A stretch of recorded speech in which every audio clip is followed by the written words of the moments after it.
هذا النور شفاء صدور.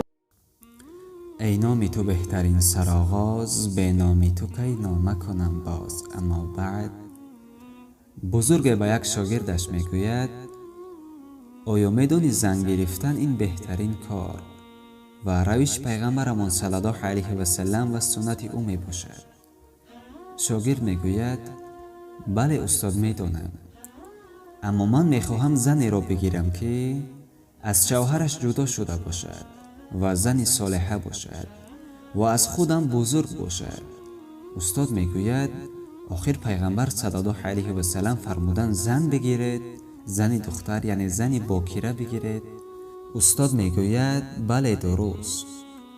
زنی اولین پیغمبر صلی الله علیه و سلم حضرت خدیجه رضی الله عنها از پیامبر خدا صلی الله علیه و سلم 15 سال بزرگ بودند و باز پیغمبر صلی الله علیه و سلم خیلی عشقشان به آن زن زیاد بود. شاگردم تو چرا زنی بیوه میگیری؟ شاگرد میگوید استاد عزیزم، زیرا در این دنیا خیلی به شوهران زیاد شدند.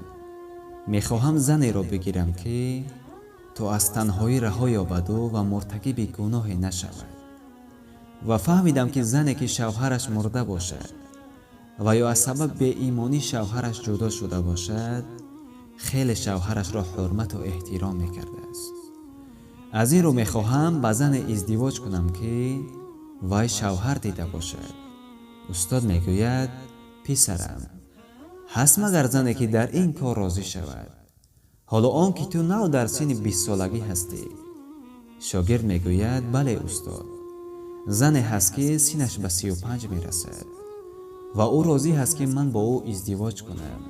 این استاد باشد شاگرد را از پیشانیش بوسه کرد، گفت شاگردم، این دلیری و ایمانداری تو را اثبات می کند.